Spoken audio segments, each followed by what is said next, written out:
We'll hear argument first this morning in Case 17-1272, Schein versus Archer and White Sales. Mr. SHANMUGAM. Thank you, Mr. Chief Justice, and may it please the Court. The Federal Arbitration Act requires courts to enforce arbitration agreements according to their terms. This case involves a straightforward application of that principle in the context of arbitrability, specifically where the parties have agreed to delegate to the arbitrator the authority to decide whether claims are subject to arbitration. Where the parties have so agreed, the Arbitration Act requires a court to honor that agreement. A court does not have the power to decide the issue of arbitrability for itself and to short-circuit the arbitrator's ability to do so. Mr. SHANMUGAM, can we back up and have you explain why we even get to the question presented? Because Schein has no arbitration agreement with Archer. So what is this agreement? It's not between Archer and Schein. How does Schein get to claim the benefit of an agreement Schein did not make? Justice Ginsburg, there is a question in the case concerning non-parties. The agreements in question are agreements with some of the defendants, not all of them, and so therefore as to the non-signatory defendants, there is a question reserved by the Court of Appeals about the doctrine of equitable estoppel, and that would be an issue for the Court of Appeals to address on remand if this Court agrees with us on the question presented. That is obviously a discrete issue, not reached by the Court of Appeals in the decision below, and again, an issue that would be open on remand. But on the question presented, I think our submission is quite straightforward. The wholly groundless exception on which the Court of Appeals relied has no footing in the text of the Arbitration Act. Where the parties have agreed to delegate the issue of arbitrability to the arbitrator, the merits of that issue are for the arbitrator and wholly for the arbitrator to decide. Sections 2, 3, and 4 of the Arbitration Act all point in the same direction. Where you have a valid delegation, that is treated, as this Court has indicated, like an antecedent agreement to arbitrate. And all there is for a court to do is to determine first that that provision is itself valid, and second, to determine whether the opposing party is in fact resisting the enforcement of that provision. I'm not sure your answer to Justice Ginsburg is totally responsive. The question of whether or not there is a valid arbitration agreement between the parties is antecedent to an order compelling arbitration. The Court makes that decision. And I wonder why this isn't a similar question. I mean, your friend on the other side makes the argument that, well, parties would not have agreed to submit wholly groundless questions to the arbitrator, and so you should treat it as the same type of question. So, Mr. Chief Justice, I think there are two parts to your question. First, to pick up on my response to Justice Ginsburg, we are certainly not disputing that the issue of equitable estoppel, the issue of which parties are bound, is an issue that goes to validity. It's an issue for the Court to decide. So, again, on remand, that would be a question for the Court of Appeals in the first instance. The Court of Appeals explicitly did not reach that question because of its holding on the wholly groundless exception. It said that a requirement that arbitrability goes to the arbitrator was not enforceable as to anyone, even as to the signatories to the agreement. I think as to the second part of your question, again, we think that the question of whether or not there is a valid agreement more generally is a question for the Court. And so if, for instance, there were some question about the validity of the delegation provision, say a question about whether the delegation provision is itself unconscionable, that would again be a question for the Court to decide. But I think that on the issue of arbitrability, this Court has said time and again, most recently in the first options case, that arbitrability can be delegated where there is a sufficiently clear delegation, and once the issue is delegated, it is for the arbitrator. Well, the clear and unmistakable delegation, why can't it be both? That is, that the arbitrator has this authority to decide questions of arbitrability, but it is not exclusive of the Court. We have one brief saying that that is indeed the position that the restatement has taken? So all of the courts of appeals to have considered the issue have held that this type of incorporated delegation meets this Court's requirements. And let me explain why that's true, even though, again, that's an issue outside the scope of the question presented. We certainly think it would be appropriate for this Court to provide guidance on that issue, but the Court certainly does not have to reach it if it so chooses. What is going on in this case, if you look at the four corners of the arbitration agreement, and I would point the Court in particular to page 58 of the Joint Appendix or to page 8 of our brief, is that the arbitration agreement by its terms incorporates the rules of the American Arbitration Association, and it does so very clearly. That is a quite common arrangement, particularly in commercial arbitrations like the one at issue here. Then, if you take a look at the rules of the American Arbitration Association, those rules, and in particular Rule 7a, clearly give the arbitrator the authority to decide arbitrability. And under this Court's decision in first options, the relevant inquiry is whether or not the parties were willing to be bound by the arbitrator's determination on the issue in question.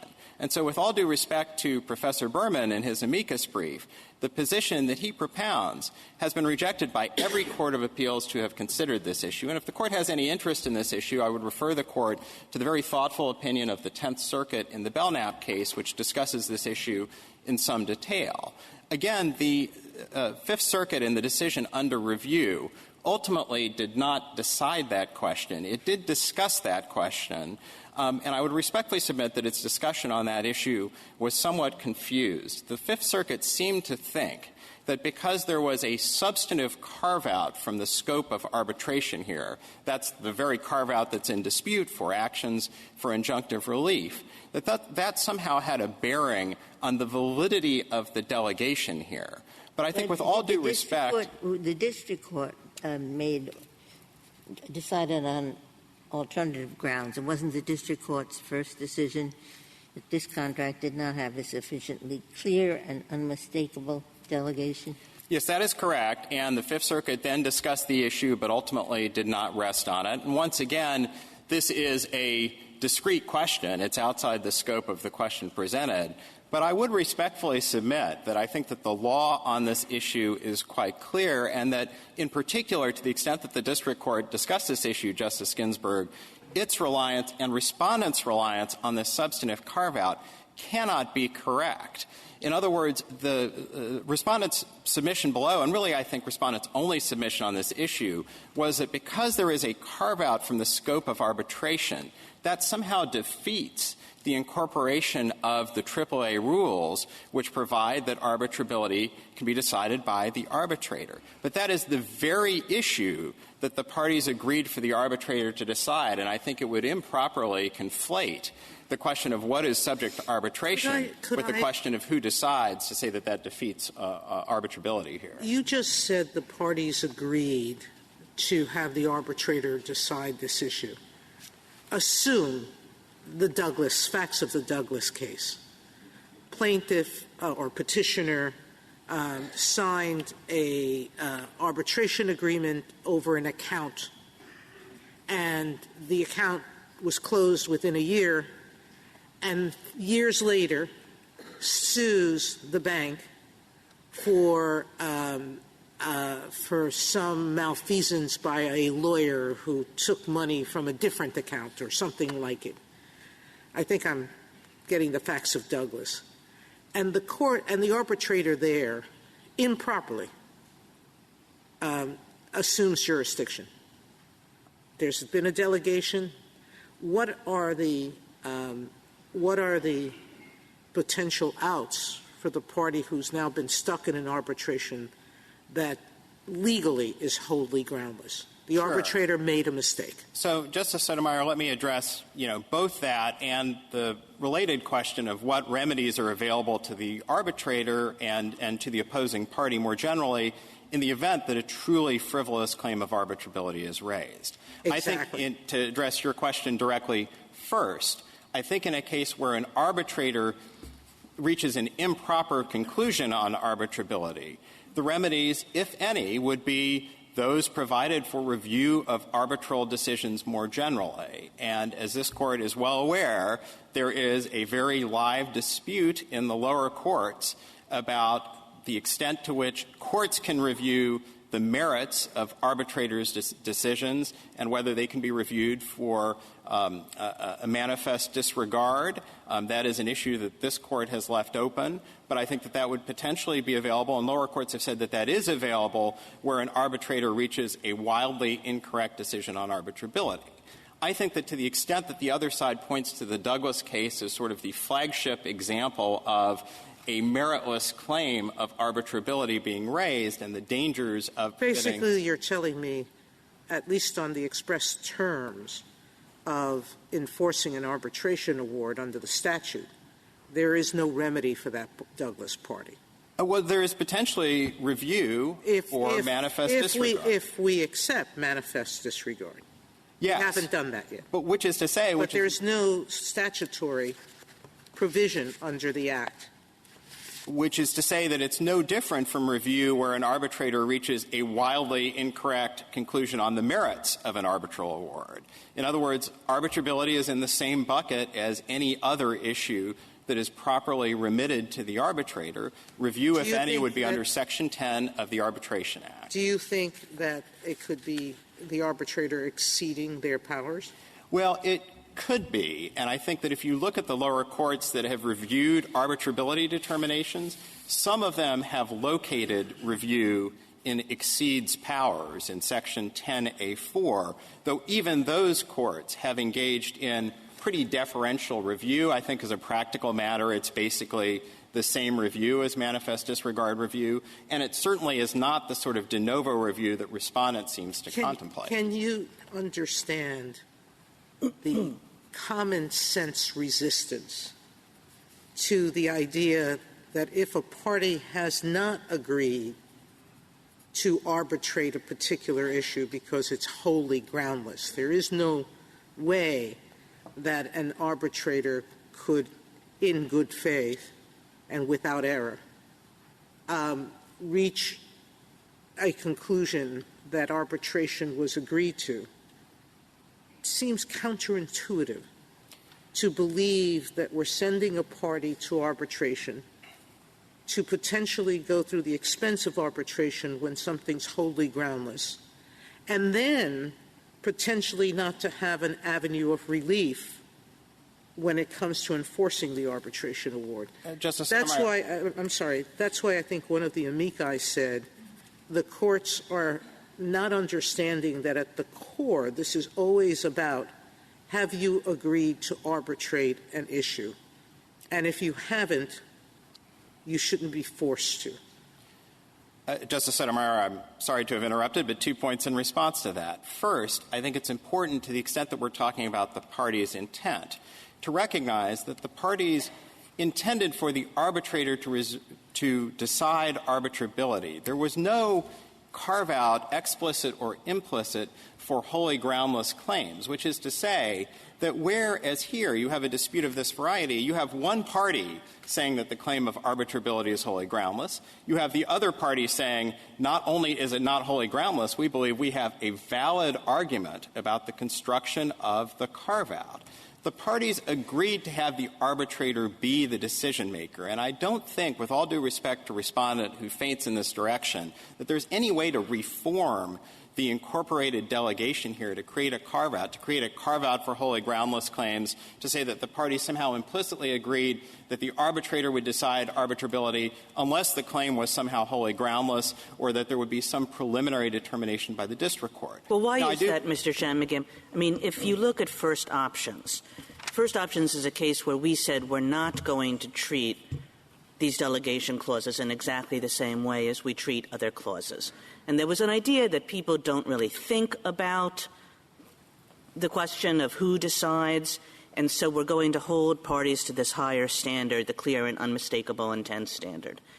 And wouldn't the same kind of argument be true here?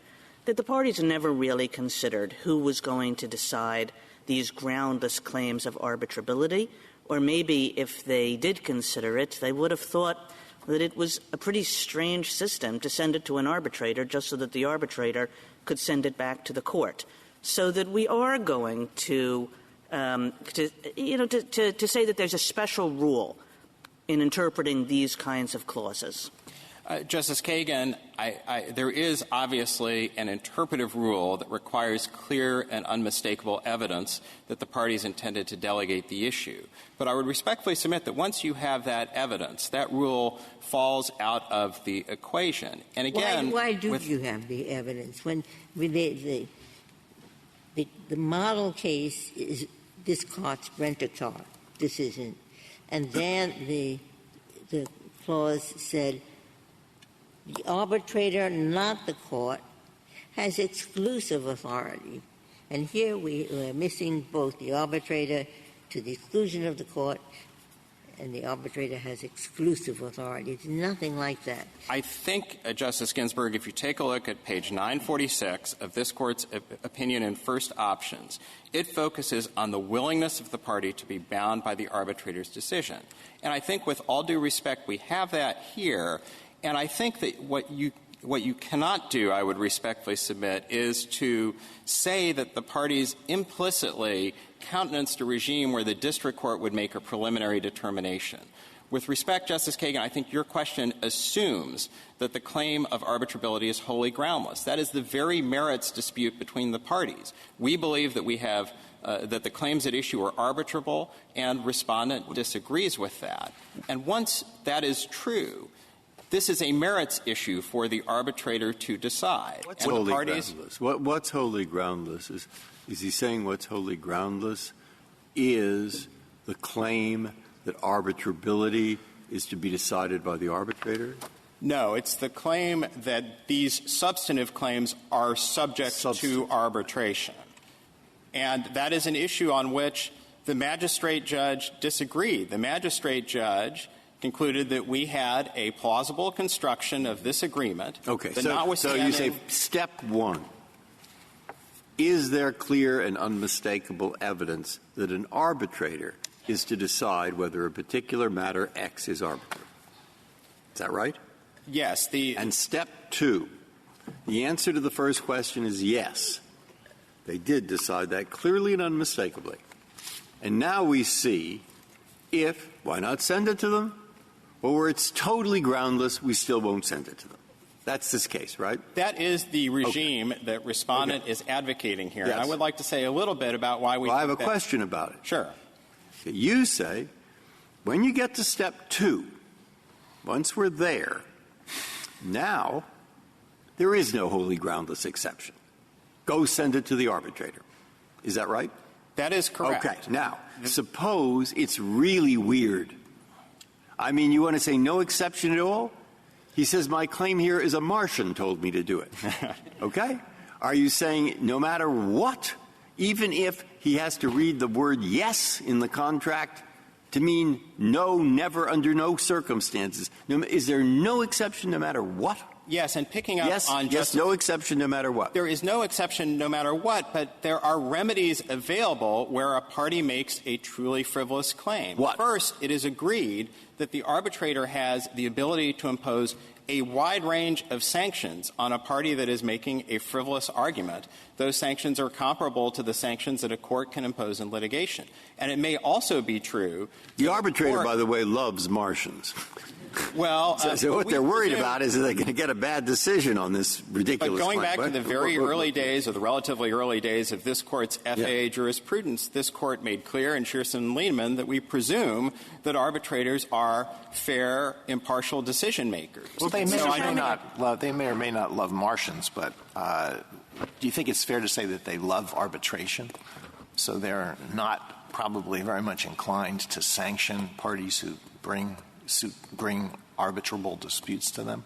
They actually do have specific and explicit remedies under their rules for providing for imposing sanctions, including cost and fee shifting and the like. And it may very well be that after an arbitrator makes his or her determination, that a district court would have the ability to impose sanctions under Rule 11 where the requirements of that rule Well, how are met. can it do that? If the court can't even take a peek at the arbitrability question itself, how does the court all of a sudden have the power to sanction a motion to compel? At least before remitting the issue to arbitration, I think there would be a conflict between Rule 11 and the Arbitration Act if a court were to make a merits determination first. But I think after an arbitrator makes a determination, when the parties are back before the district court, I think the district court would have the ability to make the determination that the petition to compel arbitration was frivolous or brought What in is the bad advantage? faith. What is the advantage of this?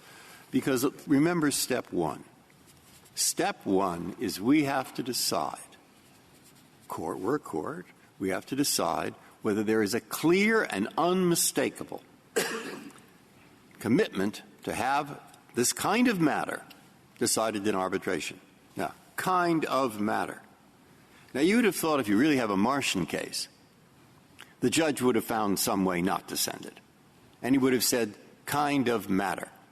Well, not the Martian kind of matter. There's no clear and unmistakable commitment to send that kind of matter. In other words, if it's weird enough, you don't have to get beyond step one, because you can say there's no commitment to send this kind of matter. And now, what's the difference between that and what they did say, there's no commitment to send a groundless matter? But the whole point of the principle that the parties can delegate arbitrability to the arbitrator is that the parties can make a decision about who decides. And where the party's intent is sufficiently clear that the arbitrator decides. Well, it's never sufficiently clear if the matter that they're deciding to arbitrate is a Martian matter, unless they really said Martians, which I don't think would ever happen. In other words, if it is a totally ridiculous claim, shouldn't you have to find a clear and definite commitment to send a wholly ridiculous matter to the arbitrator? But that goes to the merits, and wherever you set the bar, the fact remains that it is still a merits determination. And to the extent that this Court is concerned about this as a policy matter, and I would respectfully submit that there is not a lot of evidence to indicate that this is a problem, perhaps not surprisingly, because often the defendants bear the cost of arbitral proceedings. The regime that we are advocating is not only more faithful to the language of the Arbitration Act, it is a much more efficient regime. What about Section 4 of the Act, which Respondent points to as the front-end equivalent of what you alluded to in response to Justice Sotomayor's, the back-end Section 10 review? As this Court made the failure to comply therewith language in particular, which they focus on. What does that mean and what does that do? Sure. As this Court made clear in Prima Paint, that language limits a court's role in ruling on a petition to compel arbitration to reviewing the making and the performance of the agreement. And here the relevant agreement is the agreement to remit arbitrability to the arbitrator. And there is a failure to comply when the opposing party, the party that does not want arbitration, is resisting arbitration. That is all that is required. So what work does that language do? All that it on requires. performance. Give me an example of when that would have some effect, if there is one. Well, I think that all it requires a court to do, and this is a pretty minimal function, is to determine that you have one party that wants arbitration and another party that does not. That's what I thought you'd say, and that means, in essence, I think that language in the statute does no work. Well, there has to still be a dispute, which is to say you've got to have one party. That's covered by the beginning of the Section 4, though. Well, I don't think so. I mean, I think that is the relevant failure to comply. A party aggrieved by the alleged failure or refusal to arbitrate. I'm just trying to figure out what failure to comply therewith. I think both sides agree that those two things are essentially reinforcing, which is to say that when you have a party that resists arbitration, the moving party is aggrieved.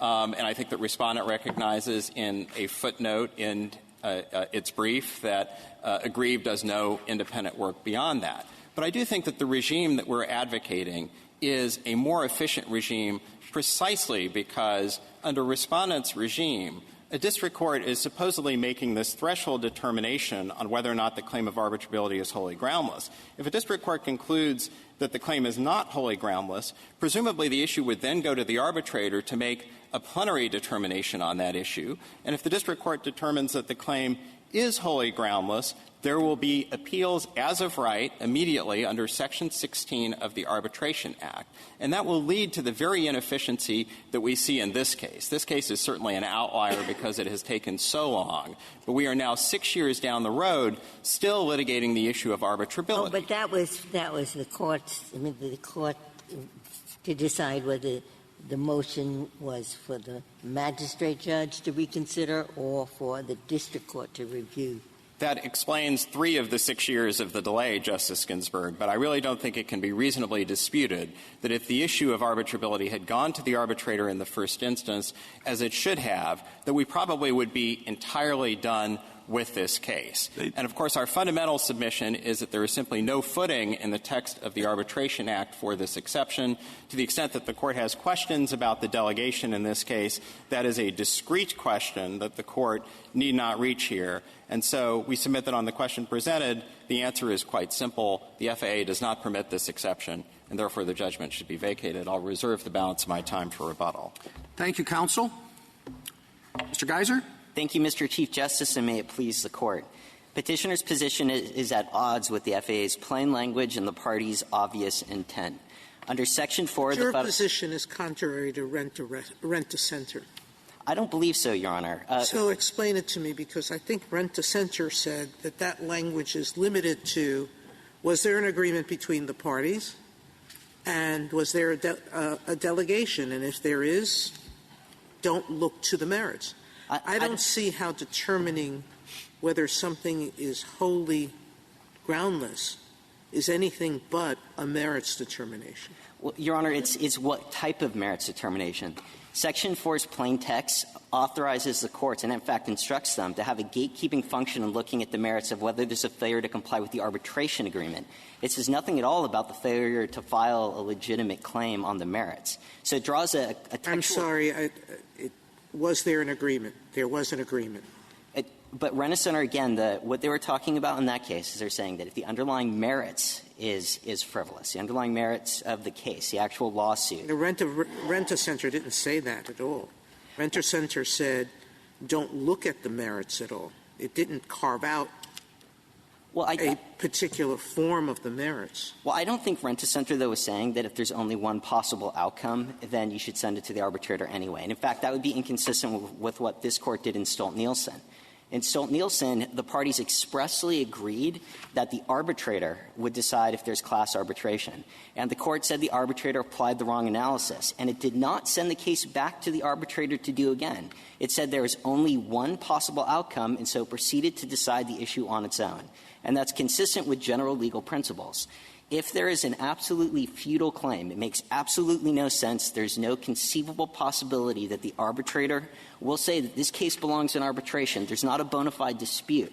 There's no point to sending it to the arbitrator. Well, that's the problem is, and that's the problem with my prior suggestion, is really what Justice Sotomayor says. Once you look beyond the first question, did the parties agree to send this kind of dispute to arbitration? And then you start getting to the second question. Did they mean this kind, that kind? You're really deciding arbitrability. Courts will decide different things. Everybody will start making their arbitration argument. And even though it'll save time in a handful of cases, time will be lost overall. So read it for what it says. It hands the decision to the arbitrator to make the arbitrability decision. What's wrong with that? There are a number of problems with that, Justice Breyer. The first is a textual problem. If there's no chance that the arbitrator will conclude, it's the Martian example, that this case is subject to arbitration, there's no possible failure to comply with the arbitration agreement. And that's what Section 4 says. The court, before it can compel arbitration, it has to conclude there's a failure to comply. And if they look and there's no conceivable universe where this case belongs in arbitration, there's not a failure to arbitrate by filing in court. No one agreed to that. It's also inconsistent with the party's obvious intent. But doesn't that depend on the nature of the agreement as to arbitrability? What did the parties agree to have the arbitrator decide? Suppose you have an agreement that says the arbitrator has exclusive authority to decide all questions of arbitrability, regardless of whether the claim of arbitrability has any merit whatsoever. What would you say then? I think that would be a highly unusual agreement. Yeah, but what would you say? If the party said that, then I think you would have a failure to comply with that agreement. But the reason we don't see that is because no one agrees to be subjected to a needless and needlessly expensive daily arbitration. That's not the question that's before us. That's the question of the interpretation of this contract and the scope of what was delegated to the arbitrator. Well, but the scope of what was delegated, the question here is, did the parties actually agree at the outset, is there a clear and unmistakable showing that they intended to have an arbitrator decide a wholly groundless claim that has only one possible answer? Well, I thought the question we agreed to take was whether there's a wholly groundless exception when the parties have agreed that arbitrability will be decided by the arbitrator. Well, but I think there are two different things here, Justice Alito. One is there a general delegation clause, which, again, wasn't even found in this case. It comes to the Court assuming that there is one. And then the second is, if there is a general delegation clause, it just here is incorporating the AAA rules, which, as Professor Berman pointed out, is a pretty tenuous hook to satisfy a clear and unmistakable standard. Did the parties, when they said nothing else about it, really intend to be subjected to frivolous arbitration claims? Mr. Geyser, the problem is that you're taking the position here that this was wholly groundless, to consider a mixed injunctive relief and damages claim as being covered by this arbitration award. The other side makes a very compelling argument that, no, there's actually a ground to say that injunctive relief goes to the court, but damages go to arbitrators.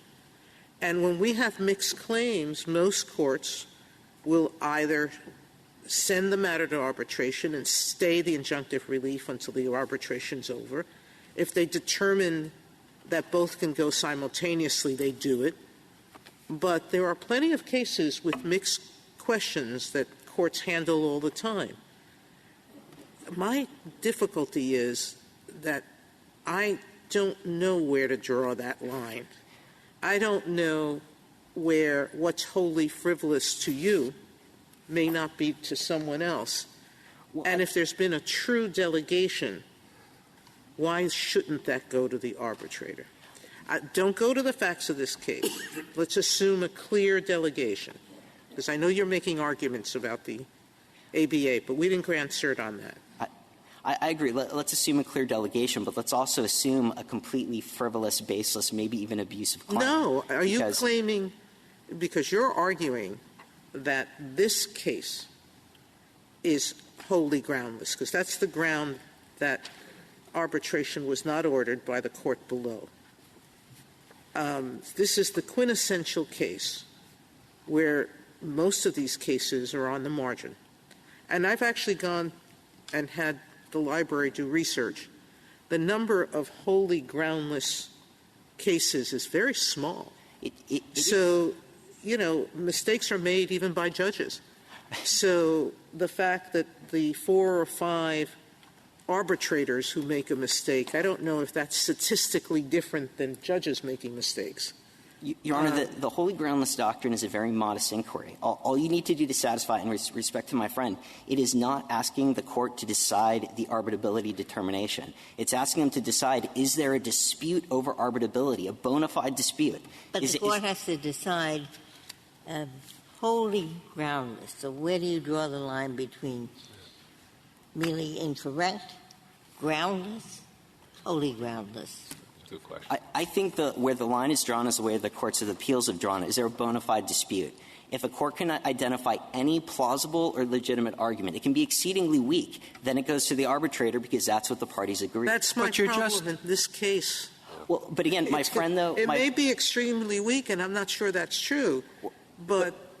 Your Honor, respectfully, though, petitioners sought review on one question, not two. They took it was their strategy. They did an all-or-nothing categorical attack, saying there is no wholly groundless doctrine under any circumstances. They could have added a second question, saying if there is a wholly groundless doctrine, we don't think it was met here. But they didn't raise that question. You seem you're just slicing the bologna a little thin. It's not just groundless; it's wholly groundless. And when you say, "Well, what's wholly groundless?" you say, "Well, there's no bona fide dispute." The answers about what the content of it is just sort of substitute one adjective for another, which I think highlights the problem, which is that do you think there's a difference between groundless and wholly groundless? I think that the difference is there a legitimate or plausible argument? Is there any argument on the other side of the ledger? And if there is, then the courts compel arbitration. So what standard should we say, wholly groundless or no bona fide dispute? I would say if there's not a bona fide dispute, then it goes to the arbitrator. I think that effectively, even though courts have used different articulations, that's where each standard points to. But what does even that mean? Clearly, there's a bona fide dispute when two parties are litigating all the way to the United States Supreme Court. Well, right? So I know it's a small exception today, but the experience of this Court has been when it creates small exceptions, they tend to become larger ones with time. And the whole point of arbitration, of course, is to try and streamline things. And having litigation all the way up and down the federal system over wholly groundless, only to wind up in arbitration ultimately seems highly inefficient. Isn't your real complaint here the first one, Justice Breyer's, and that there's just maybe a really good argument that clear and unmistakable proof doesn't exist in this case of a desire to go to arbitration and have the arbitrator decide arbitrability? And why does that take care of 90% of these kinds of cases? It may take care of a lot of them, and it will take care of it in this case. The Fifth Circuit all but concluded that So why do we need to go down the bologna slicing road, to mix my metaphors? Well, we suggested that the Court not grant review precisely because this is not a good vehicle for it, because there's not a clear and unmistakable showing in any possible way. But so are you now saying we don't need to answer the question presented, and you give up and we won't go back to the Court of Appeals on the first one? Absolutely not. I didn't think so. Absolutely not. Now, and just to show how little of a problem this causes in practice, this doctrine has existed for decades in multiple circuits. And it's rarely invoked because courts can understand the difference between something that is like a Rule 11 sanctionable argument and something that's a legitimate argument. And they've applied it faithfully. The Federal Circuit in Qualcomm, the Fifth Circuit in Kubala, they've made it absolutely clear. You do not invade the province of the arbitrator. You make sure that there is literally no argument that supports it. Now, maybe you disagree looking at the facts of this case, whether the standard was met. But the fact is that we didn't brief this because it's outside the question presented. The Texas district judge looked at it. 3 Fifth Circuit judges looked at it. And they all said there is no possible scenario where this will end up in arbitration. We have a magistrate judge who disagreed. And we have other courts in other circuits, I'll bet. But we have other courts who have read it exactly the way they read it. And so it can't be wholly frivolous when you have so many people split on an issue. Well, no, Your Honor. And just to be very clear on two things. The magistrate judge recognized that petitioner's construction of the actual language of the agreement was problematic. That's at page 41A of the petition appendix. It said problematic. It rewrote the agreement to match what the magistrate judge thought would be a better arbitration clause. That's exactly what this Court has said that arbitrators can't do, and I don't see any license for a magistrate judge to be able to do it either. You have to apply the agreement as written. And for the other circuits that have looked at other clauses and say we can divide it up between injunctive relief and cases on the merits, those involved very different arbitration clauses. The language of those clauses were written in very different terms. They typically divided up one general delegation where everything goes to the arbitrator, and then in a separate section or a separate sentence at least, it carved out specific claims that sought injunctive relief. Here you have a parenthetical that says that if it's an action, not a claim, but an action seeking injunctive relief, it's excluded. Well, what injunctive relief does Archer seek? We're told that what Archer wants most of all is money, damages. Well, and the courts could have, or the parties could have written, at least the ones that had the arbitration clause, could have written this to say that the predominant relief is damages. It goes to the arbitrator. That's not what they wrote. But what kind of injunctive relief? Let's take this down to the ground. Sure. They're seeking an injunction of anti-competitive conduct that has been investigated now by multiple state and federal agencies and that we allege is ongoing today. So what they'd like to have happen is the anti-competitive conduct to stop. Now, if that goes to the arbitrator, that will multiply proceedings because an arbitrator can't enforce their own award. They don't have an army. You need to get an award from the arbitrator saying we'll grant an injunction and get that enforced in court, where surely there will be more litigation in court.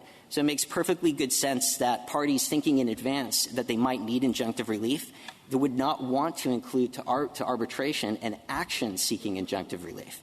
But to bring this back to the actual text of the statute. On the text of the statute, you hang almost everything on the failure to comply therewith language, and you heard Mr. Schein-McGam's response to that that's very much a minimal bar that is merely designed to ensure that someone's opposing the referral or opposing arbitration. What's your response to him? Respectfully, I think he's mistaken. When the plain language of the statute, which is imposing a direct gatekeeping function on the court, say they have to be satisfied there's been a failure to comply with the arbitration agreement. So from a common sense perspective, does anyone think that you failed to comply with an arbitration agreement when the only conceivable outcome is the case belongs in court? It's effectively like saying a party has to go to the arbitrator and seek pre-clearance before they can file their claim, even if it's the Martian example, where there's no conceivable chance that the arbitrator, if they're genuinely construing the agreement, will say this belongs in arbitration. And that respectively just makes no sense. And especially makes no sense looking at the statutory design.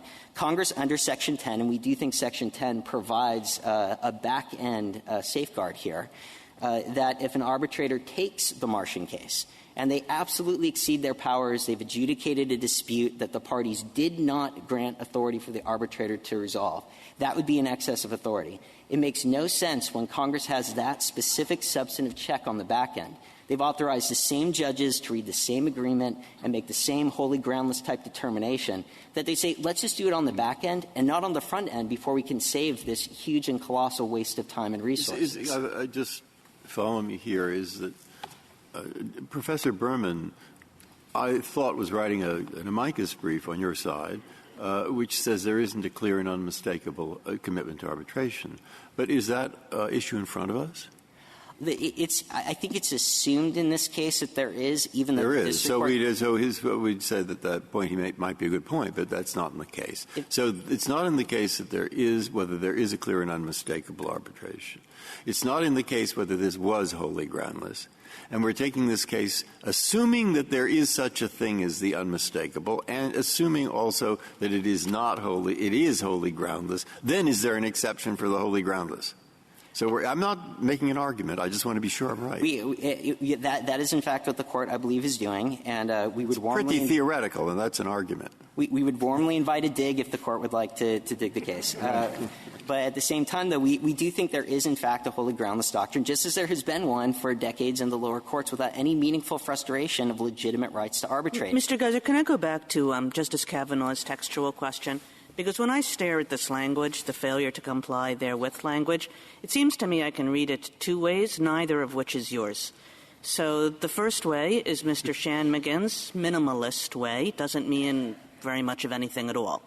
The second way suggests that we've gone wrong in prior cases. It's the maximalist approach, which is what this language was meant to do was assign arbitrability issues to the courts.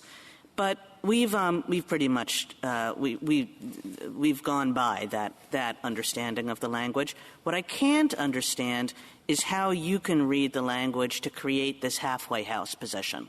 Sure.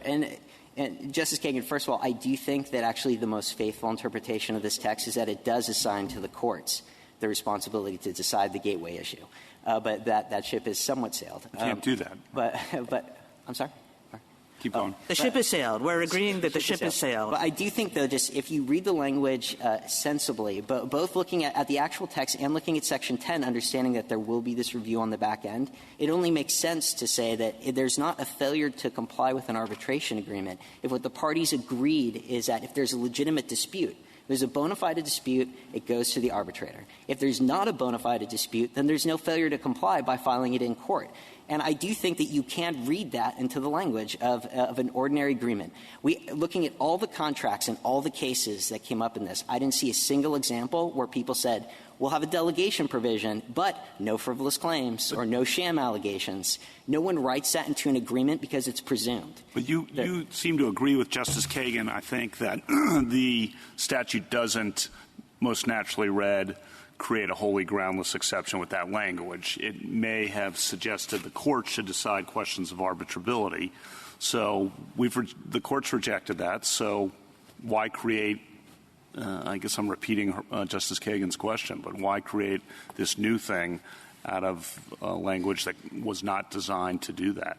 Well, Justice Kavanaugh, I don't think it's new at all. I think that it's very hard to say. It's new in the statute is what I'm saying, in the sense that you had an all or nothing question, I think, with the statutory language, as Justice Kagan said, and the Court decided that. Well, I think there are two ways to look at it, and one is a statutory hook, which I still do think is the best way to read this language. It's very hard to understand how something is a failure to comply with an arbitration agreement if the arbitration agreement is saying if there's a bona fide dispute over arbitrability, then it goes to the arbitrator. If there's not a bona fide dispute over arbitrability, then you don't fail to comply by filing it in court.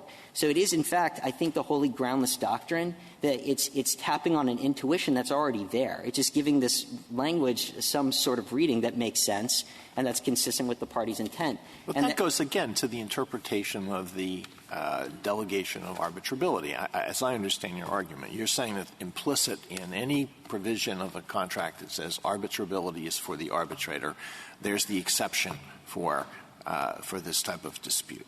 That's the argument, right? That is part of the argument, Your Honor, and the reason I think it's correct is that no one anticipates being dragged into an absolutely frivolous dispute. Good faith is inherent in every contract. That's a matter of North Carolina contract law, which is what this agreement is subjected to, and general contract principles. But is that generally true when parties agree by contract on a particular decision maker? What if it's a forum selection clause? Is there an exception to that for wholly groundless disputes? No, I think a forum selection clause that would be slightly different because someone has to adjudicate the underlying merits, whether it's this judge or a judge in a different district. That's not true, though, with a wholly groundless arbitration demand. This is generating a pointless process. This is what happens when you file a wholly groundless arbitration demand. Either it goes to the arbitrator, who wastes time and money, and it's far more than my friend suggests. It can take weeks or months, and it can take tens of thousands of dollars to get this predicate threshold issue resolved. And then they send it right back to the court. Or even worse, they make a catastrophic error, and sometimes people make mistakes. They keep the case, and then the court vacates it at the end of the day under Section 10. And respectfully, that is not a sensible system. And to the extent my friend suggests that ways to police that are the arbitrator could sanction. But is this a sensible system where, even though we only have 5 cases over a long period of time in which courts have denied arbitration on wholly frivolous grounds, we're now inviting this fight in every motion to compel arbitration. That itself will multiply expenses, maybe not in your individual case, but as a burden on courts. No. So it's not clear to me that your solution is more efficient in a meaningful way. I think our solution is far more efficient, Your Honor, and if I could explain why. Only if you win. Well, if we win. If you win in court. Well, no, I think plaintiffs have an incentive to have their cases adjudicated. They're not the ones that are trying to invite protracted side litigation over issues. It's only the plaintiffs who actually think the arbitration demand is wholly groundless that will spend the resources to resist on that level. And I also think it's far more efficient for the court to decide this than the arbitrator. The court already has to look at the arbitration clause. It has to do that. Whatever Section 4 means, we can all agree that it does impose a gatekeeping function. The courts do have to look at something. So they're looking at the dispute already. All they need to do to resolve the wholly groundless inquiry is say, is there a dispute? They don't need to decide it. They're not resolving arbitrability. They say, is there any legitimate argument here that any reasoned decision maker could credit? If they identify that argument, they send it to the arbitrator. That is far more efficient than asking the parties to initiate a needless and needlessly expensive gateway arbitration when everyone knows the only 2 possible outcomes is they send it right back so you can start over in court months later, possibly tens of thousands of dollars in the hole, or months or years later if the arbitrator makes a mistake and keeps it. So I don't think that is an efficient system. And I think, again, this doctrine has existed in courts, multiple courts, for decades without any noticeable effect on parties' legitimate arbitration rights. So could I go back beyond your saying it's not an efficient system?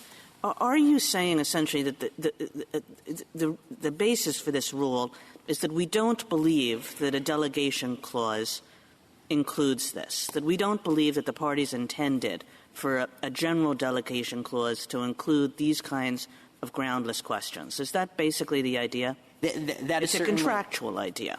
Exactly. That is a core of the idea. Yeah. So I mean, that might be a rule of contract interpretation here, but you're trying to say that the FAA, specifically Section 4, sets up as a kind of substantive interpretive rule that we're going to interpret these contracts in a certain way.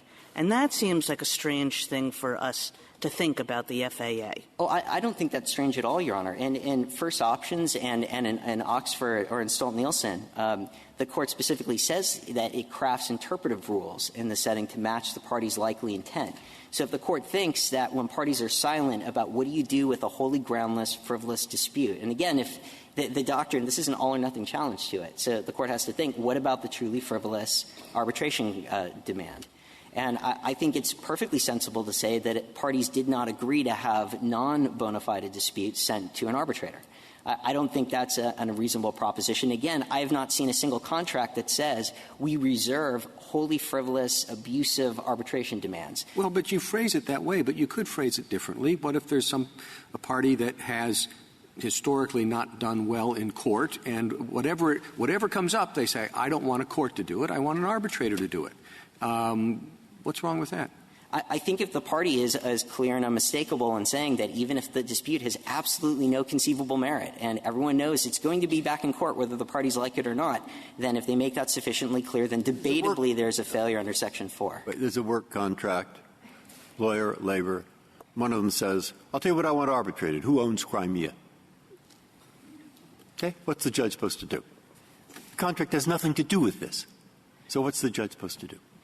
I think if it's a wholly groundless. It has nothing to do with this contract. You want something arbitrated, nothing to do with it.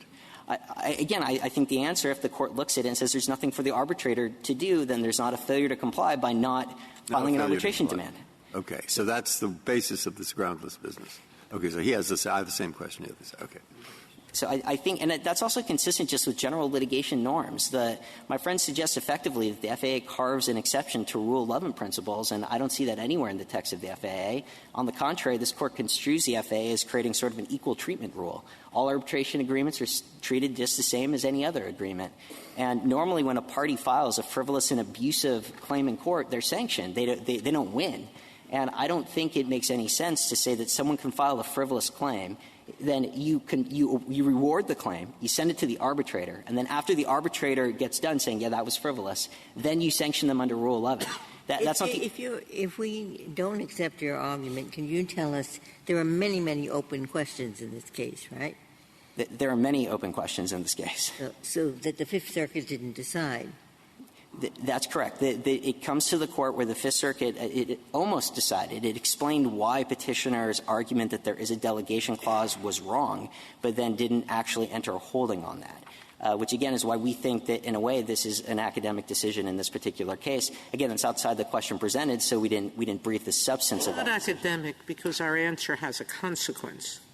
If we agree with him that there is no statutory provision for wholly groundless exceptions, then all the other questions have to go back and be actually answered. Yes. No, I'm not suggesting that there's not jurisdiction to resolve the question. I'm just saying that in this case it is highly unlikely to have any effect on the ultimate outcome. Well, that's only because you intend to win all the other questions. But well, that's certainly I can't tell you that. Yeah.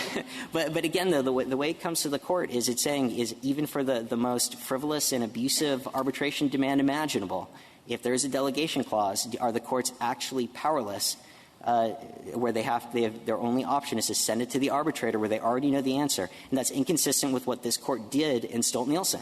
Stolt-Nielsen specifically looked, and this is at page 676 and 677 of the Court's opinion, and said if there is only one possible outcome, even where the parties, as they did in that case, expressly agreed that this is a determination for the arbitrator, then you do not send it back to the arbitrator because it's pointless. You decide it yourself. And that's exactly what the wholly groundless doctrine is doing, and it's doing it sensibly on the front end. When you look at an arbitration demand, and you can either say the parties didn't clearly unmistakably intend, when you have a frivolous dispute that has nothing at all to do with the contract, to send it to the arbitrator. It's enforcing the party's intent. I think it's consistent with Section 4. If the Court has no further questions. Thank you, counsel. 4 minutes, Mr. SHANMUGAM. Thank you, Mr. Chief Justice. Respondent's argument today really assumes the answer to the inquiry when Respondent argues that the parties never would have wanted to arbitrate wholly groundless claims of arbitrability. The exact same argument could be made where the underlying substantive claims are frivolous. The argument could be made that the parties would never have wanted for that to go to the arbitrator and would have instead wanted a court to short-circuit that inquiry. But this Court in AT&T Technologies made clear that even if a court thinks that a claim is not arguable, it is still obligated to send that claim to arbitration where the parties have so intended. It is a little bit different, though, Mr. Shanmugam, because in the case that you said, if it's really groundless, you expect that the arbitrator will get rid of it just as fast as the court will get rid of it.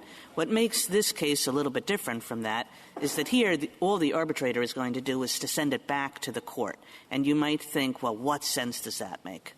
But the arbitrator will make that determination, presumably efficiently, will do so at the outset of the proceedings. And, of course, we're assuming here that the parties contracted to have the arbitrator make that determination, presumably for the same reason that parties agree to have arbitrators make merits determinations, because they conclude that that will be a more efficient and cheaper way of resolving the relevant issue. And Respondent has no answer for Justice Sotomayor's question about this Court's decision in Renner Center, which provides that where the parties have remitted the issue of arbitrability to the arbitrator, it should be treated just like any other issue. And what Respondent is asking this Court to do is to allow courts to make merits determinations on the issue of arbitrability even in the face of a delegation.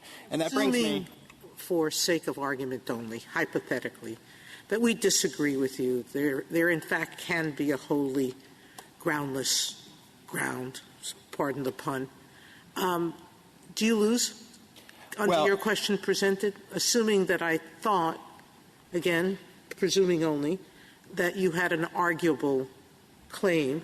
We continue to believe that we have a valid claim of arbitrability and certainly not a wholly groundless one. And if this Court vacates and this case gets to the arbitrator on that issue, we will make that argument. And I would note parenthetically— But you don't under the question presented if we disagree with you. We didn't present a question concerning the application of the wholly groundless exception. To be sure, that's obviously a case-specific determination.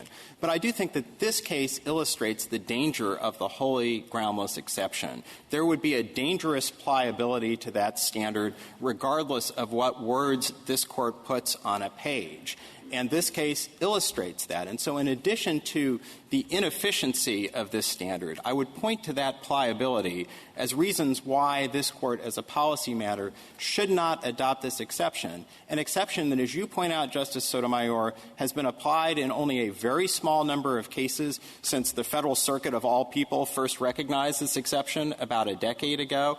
And so it simply would not be worth the candle to filter out the truly frivolous claims, particularly where there are remedies available, sanctions remedies available for Justice Breyer's Crimea hypothetical and any other hypothetical one might imagine. And I think it's very hard to look at the law. I mean, normally in the law, when a judge has something frivolous, he says so.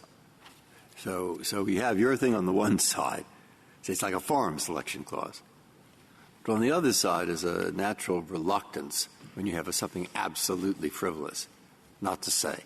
There are certainly cases in the law It's more not just generally. arbitration. It's all over the place. I recognize that, for instance, in the context of administrative law, there are cases that stand for the proposition that where an administrative agency concludes that it would be futile to have a hearing, the agency has the power not to hold the hearing. But this case is different from any of those cases because what Respondent is arguing is that where the parties have agreed to have one decision-maker make a determination, another decision-maker has the power to short-circuit that determination. And after all, the fundamental policy of the FAA is to enforce arbitration agreements according to their terms. The wholly groundless exception would create a way around that policy, and we would respectfully submit that the judgment should therefore be vacated. Thank you, counsel. The case is submitted.